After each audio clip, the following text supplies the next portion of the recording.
Hello everyone. So let us start the lecture today. So we have seen some of the sensor terminologies. We have seen, let's do a recap and see what terminologies we already have studied. We have seen what is accuracy. We also have seen what is precision, and then we discussed that accuracy and precision both are different as far as the sensor technologies are concerned. However, in real life you may find that people usually use those two terms interchangeably, but as far as the sensor is concerned, as far as the sensors are concerned, the term accuracy is different from precision, and that discussion we have done already in the previous lectures. So we also have seen what is calibration. So calibration is nothing but the relation between input and output, which is to some extent equivalent to the output characteristics of an electronic device. However, in case of sensors, the calibration is very different from one type of sensor to the other type of sensor. What I mean by that is, for example, if you have a temperature sensor A which is of certain type, say it's FET based, and then you have another temperature sensor which is, say, capacitive in nature, you'll find that the calibration curve for both of them are different. It's not like a standard electronic device. For example, if you have a MOSFET, for most of the MOSFETs the calibration or the output characteristics is same, but in this case the calibration can be very different. And what is the other difference between the calibration curve and output characteristics? In case of calibration curve, the input is the stimulus. However, in case of electronic devices, the input is usually an electronic parameter. But in case of sensor, the input is either temperature, say relative humidity, it can be pH value, something of that sort. So your input is not necessarily an electronic parameter. It can be a physical or chemical parameter or whatever you are sensing. As we say, it's the stimulus, right?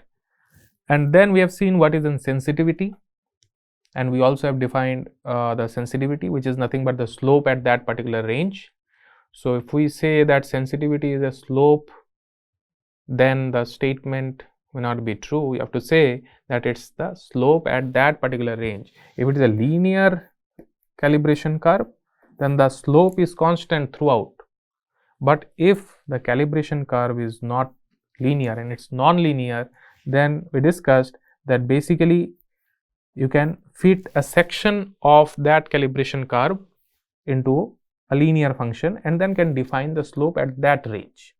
As we vary the range, the sensitivity also will vary because slope is changing. For example, here the slope is different, here the slope is different, right?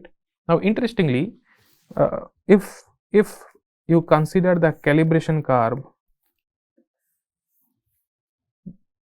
of this kind, then you see in this area it's like a straight line which is parallel to the input axis. In that case your slope is almost zero. That means it doesn't make sense to use this sensor here because there is no output change in this region. For a change in input, say from A1 to A2, the output change is very minimal, in fact zero, so it's very less sensitive.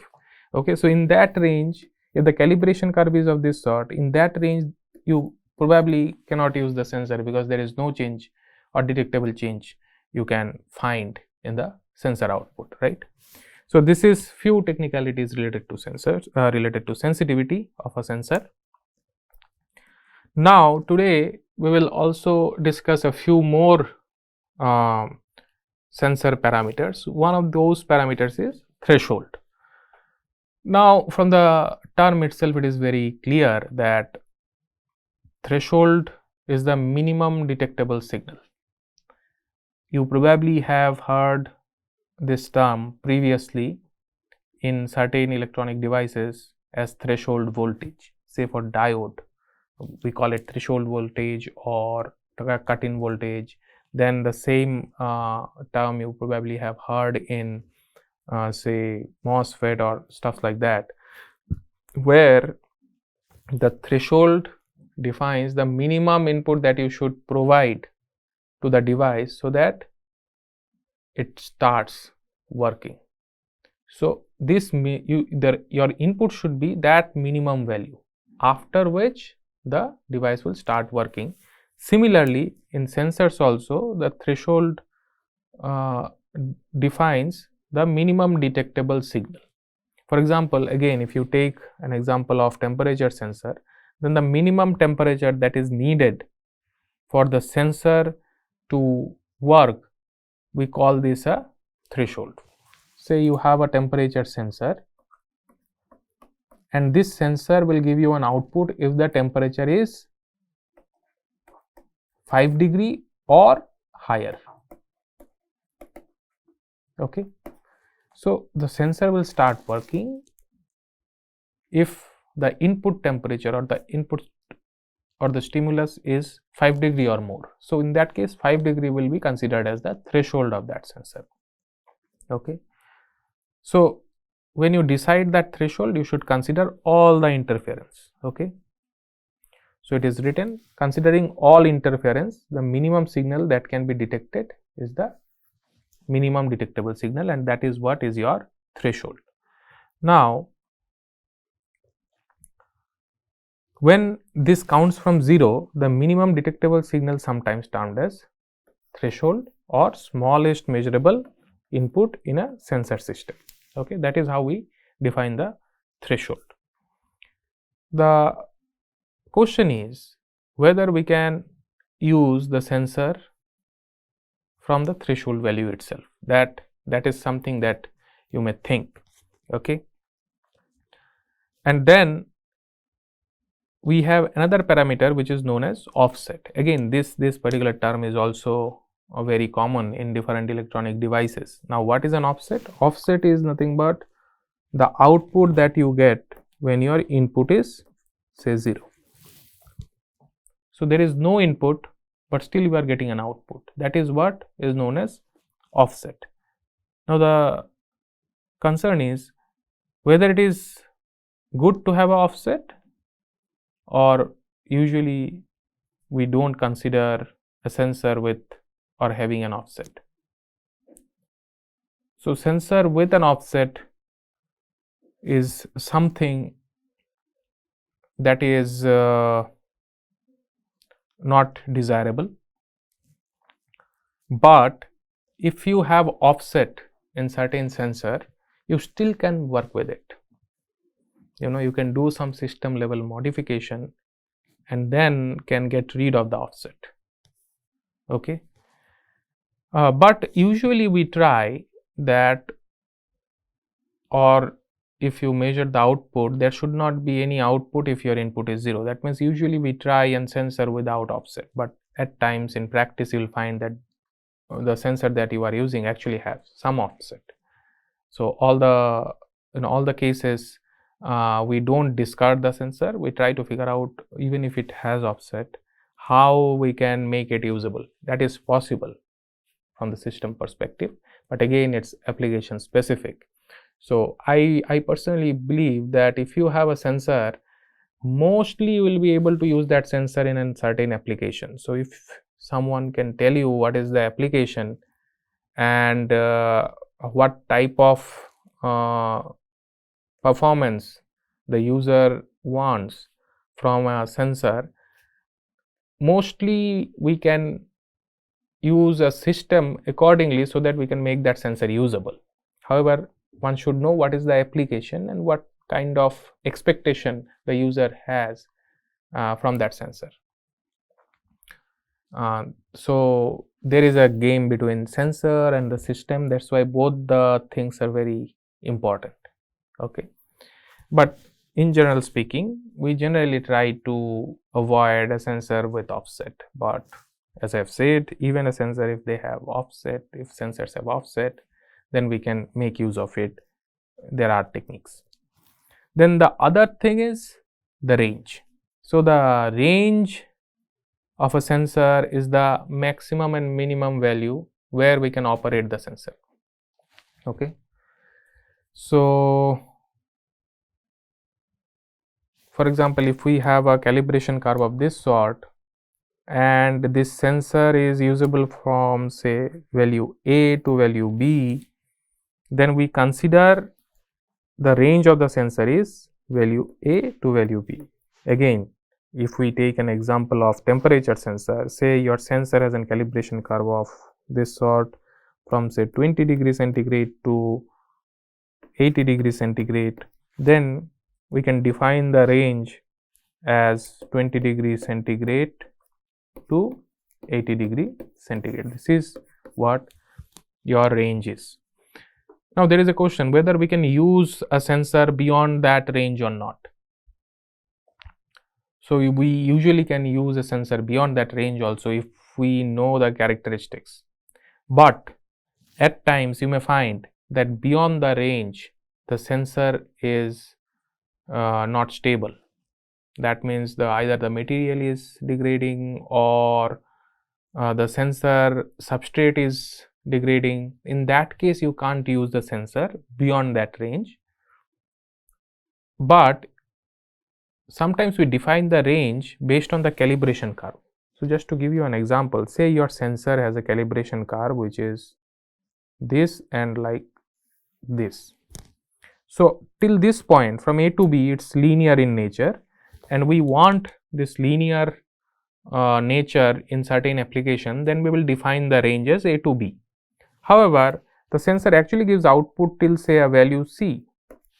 In that case, from B to C the sensor output is very different. It doesn't follow this calibration curve, but it has a different trend. If you can figure out that trend, you may use that sensor for certain other application, but usually it is not recommended to use a commercial sensor beyond its range. But if you are fabricating your own sensor, you know in and out of the sensor, and then you may decide whether you want to use the sensor beyond the range or not. If it is degrading anyways, if it is not stable, there is no option. You have to discard the sensor if the application demands input value beyond the range, right?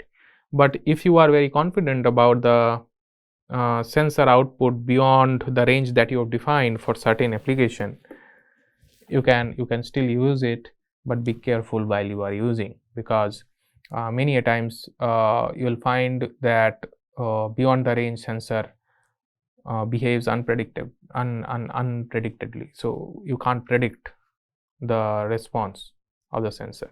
So it's a kind of decision that one has to take based on the information or based on the knowledge he or she has about the sensor device. Okay. So range is something that you'll find that in most of the sensors we usually provide, or the manufacturer usually provides. So based on that range only you can decide which sensor to use in what application. So one example I can give you, say you are designing a sensor for a furnace, say which works from say room temperature to say 300 degrees centigrade. In that case you have to make a sensor so that the range of the sensor is from room temperature to 300 at least. Okay. But you know that the temperature of the furnace may go up to 350 degrees centigrade in worst case scenario. In that case you have to also make a sensor which probably will give you a very calibrated response till 300 degrees centigrade, but the sensor should not get damaged or get burned even at 350 degrees centigrade. So you have to choose the material in such a way, because in extreme cases, just in case if the temperature of the this furnace goes beyond 300 degrees centigrade and if your sensor burns, then it may create an accident. So that aspect also one should keep in his or her mind while developing the sensor, that the sensor is not getting damaged extremely beyond the range. This may create an mishap in extreme situations or in a very exceptional situation. So that is also something that one has to keep in his or her mind. The other very important parameter is linearity, and the other one is non-linearity, but both the terms are interlinked to each other. So if you know the linearity, then you also can define the non-linearity, right? However, as I have said, in most of the devices or in most of the cases, we want a very linear response. One of the major reason behind that is if you have a linear response, that is linear calibration curve, you can make a system for that particular sensor very smoothly, right? However, even if the response is not linear or non-linear, we have ways to use the sensor, but at least you should know what is the extent of non-linearity and what is the relation, the function between the input and output. Okay, so some examples are given over here. So for the first one, this blue calibration curve is perfectly linear, so there is no non-linearity. But there might be some cases where your functions are non-linear, or the relation between input and output both are non-linear. Okay, so in such a cases, there are one option that you have is you can consider the sensor for certain application where you can use a portion of this calibration curve. That is, even if it is again, if it is a temperature sensor, say this is 20 degrees centigrade, this is 80 degrees centigrade, and then between 20 to say 40 degrees centigrade, or maybe maybe it's, let's consider this one as a 40, then this could be this can be even higher, but it's just a representation that I am showing you. So if between 20 and 40, if the response is more or less linear, you can use this sensor or define the range in such a way so that this sensor can be used for certain applications and you don't need to worry about the non-linearity beyond that. What I mean by this is, you take this sensor, say this is curve 1 and this is curve 2. So say the calibration curve of your sensor is curve 1, and you have given this sensor to a certain person who will be using this sensor for this range, say body temperature measurement, and body temperature you need maybe a bit more than 40 degrees centigrade, but more or less it will be around 40 only, and the response is linear in this range. Then you can define the calibration as linear of that sensor for this application. You don't need to worry about it. But if you want to use this sensor for an application beyond 40 degrees centigrade, then again non-linearity comes into picture. So in that case, what you do is just the way I have explained in sensitivity, you divide the entire sensor in different regions and define the linearity, sensitivity and other parameters, and design a system of this kind, so that system is also well aware that once it goes beyond 40 degrees centigrade, the parameters will change that way, and then you can make use of that sensor. Okay, but your system will become a bit complicated because for each range you have to define different parameters in the system, or you may need to make different circuits for all these ranges, right? And that is one way of using a nonlinear sensor, or a sensor having nonlinear characteristics. And there is another way where we approximate or we fit the characteristics into a linear function.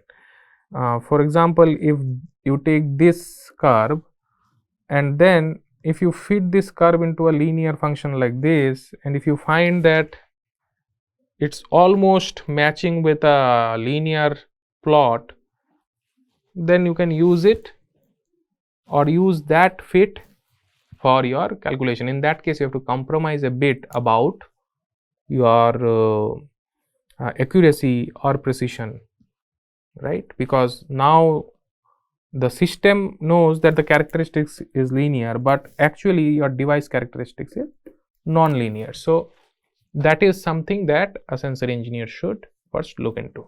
So this is a equation of measuring the non-linearity. So if you know the maximum input deviation, for example, if this is the linear fit, then the maximum input deviation can be this one. You can consider this as a maximum input deviation, or wherever it is maximum, right? And then the maximum full scale input. So full scale input is where you are considering the sensor, right? And into 100 will give you the non-linearity. This is how we calculate non-linearity. So if you change this maximum full scale input, your linearity also will change. For example, for carb 1, this you can see that if we consider full scale input from here to here, then the non-linearity is very less. However, if we consider in full scale input from here to here, then there is lot of non-linearity, right? So this is how we can also define the range of a sensor. So range of a sensor not necessarily mean that beyond the range the sensor will get damaged. Probably the sensor will become highly non-linear. That's why we don't consider the upper range beyond certain point. Okay, so these are the ways we define the range, or we work with linearity, or we work with non-linear sensors. And sometimes when you linearize the output characteristics of a sensor, you may end up with getting a offset. So how is it? For example, an example is given over here how we linearize a sensor. So in this case, for example, say this dark black color curve is the actual characteristics of your sensor, and then you are fitting this curve with different linear functions. So you have first linear function, second and third, right? And in that case, what you want, y equal to mx plus c. So you need the slope value and the intercept value. Now in this case, the intercept is a and your slope is b. So how do you calculate a and b? It is given over here. Once you know the stimulus or the input, this is your full scale. So if you put the function in these functions, or if you put the values of small s and capital S in this function, you will get the value of a and b, and you can get the relation y equal to bx plus a, and that is a linear characteristics. So for example, say the second function is the one that gives the best linear fit for this calibration curve. However, just to linearize this calibration curve, you can see that you get the offset. So when you define a system, you define the system as if the calibration curve of this sensor is the second one. And if you put this calibration curve into the system, even at 0 voltage, the system will give you certain output, which is A. So it actually gives you an offset, although the actual sensor doesn't have any offset. The actual sensor at 0 voltage, it's almost 0. At 0 input, the output is almost 0. So there is minimal offset or almost no offset, but the moment you linearized it, you get an offset. So sometimes the linearization also provides some offset to your sensing system, but you get an advantage of linearizing the calibration curve. The advantage is mostly on the system side, that your system becomes much easier. Nowadays you have softwares where you can figure out if you have a calibration curve of this sort, and if you linearize this, how will your function look like, and whether that linearization is good enough for the use or for the application. So nowadays in the software you'll find, but here just I have given you the idea how usually people linearize function and why do they linearize.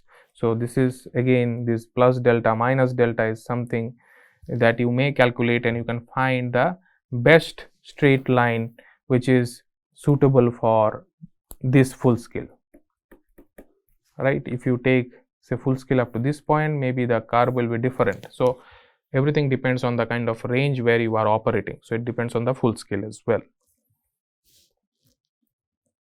Then we have another term which is hysteresis. Probably you've heard about this term in your magnetism course. Hysteresis is a very important parameter in magnetism and magnetic material. So in magnetism, the hysteresis looks something like this, right? Something like this.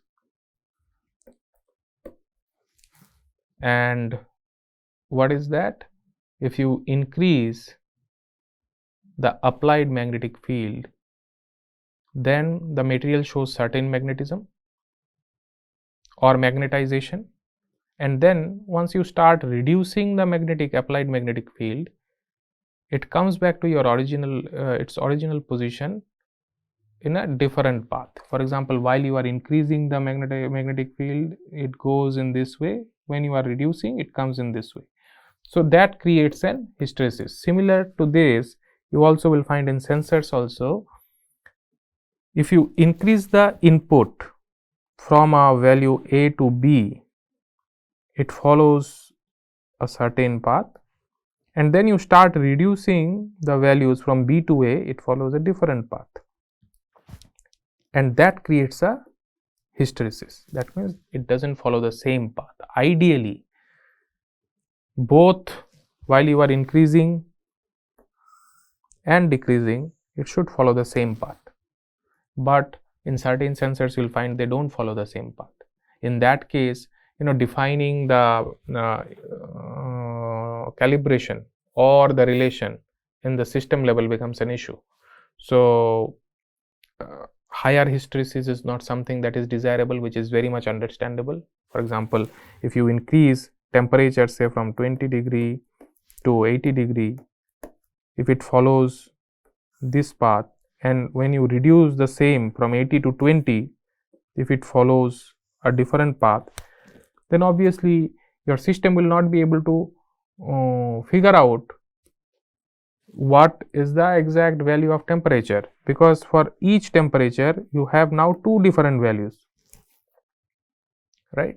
So high hysteresis is not something that is desired. So usually we try to reduce the hysteresis. In most of the sensors you will find there is some sort of hysteresis present, but the target is to reduce the hysteresis. If a sensor has higher hysteresis or very high hysteresis, we may not work with that. However, we have some techniques to get rid of that hysteresis, even if there is a hysteresis in the sensor. In the system level, again, maybe AI would be a probable technique, artificial intelligence, wherein you can predict, because most of the time the hysteresis values are kind of defined. If it goes in this way, comes in this way, it's in most of the cycles it's like same only. So you can define or you can put that information in your system, saying that if it is going from low to high, you follow this curve. If it is coming from high to low, you follow this curve. These options are there, but it will become more complicated, right? So it's better if we use a sensor with less hysteresis, but there are some applications where probably we prefer hysteresis, but that is again a different discussion altogether. In general speaking, if you have a sensor, it's better if the hysteresis associated with that sensor is low enough. Okay, and let us see what are the take home messages for today. The first one is, we may work with a sensor having offset. How? If we know what is the offset, we design a system of that sort. Probably you have seen in old instruments, for example, especially if you use an gauge meter, you'll find even if there is no magnetic field, it shows certain value. If it is an old instrument, then there is a knob where you rotate the knob and zero it, bring the value to 0 before you start measurement, and then you start measuring, right? But nowadays, there are techniques where the system itself can determine that the output is non-zero. Then in the system level itself, it takes 2-3 seconds to bring that value to 0. So what essentially it does is, for example, if you have an calibration curve of this sort, this is output, this is input, so the system shifts this curve upwards so that at 0 input you have 0 output. Previously it was manually done with a knob, but nowadays there are systems which can detect and then auto zero the entire instrument. Okay, but we can work with an offset if it is known. The second take home message is, range does not necessarily mean that the sensor can show no output beyond this. So you may think that if the range of a sensor is, say, from A to B, and if you have an calibration curve like this, say linear, one may think that beyond B probably the sensor will not work, or if it is less than A, the sensor will not work. But it is not true. As I have said, beyond the range also you may work if you know the characteristics beyond that. Okay, usually we do not use beyond the range, but it doesn't mean that you can't work with that sensor beyond the range. Okay, the third thing is, offset may be a consequence of linearizing the calibration. Okay, so the offset may be a consequence of linearizing the calibration. As we have said that sometimes when you linearize the curve, you may get an offset because of that. In real sensor there is no offset, but after linearizing it you may get an offset. We have seen it. Okay, now there is a question, can we operate a sensor at its threshold? What I mean by that, if you have a temperature sensor and if the threshold of that temperature sensor is, say, 5 degrees centigrade,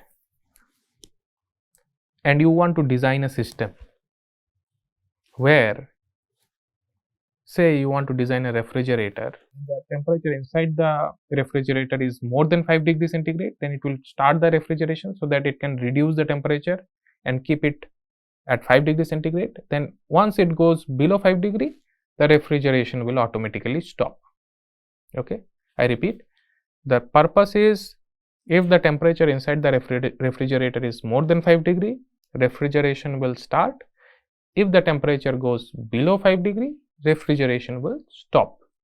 And the sensor that you have chose, the threshold of this sensor is 5 degrees centigrade. That is, just at 5 degree only it starts working.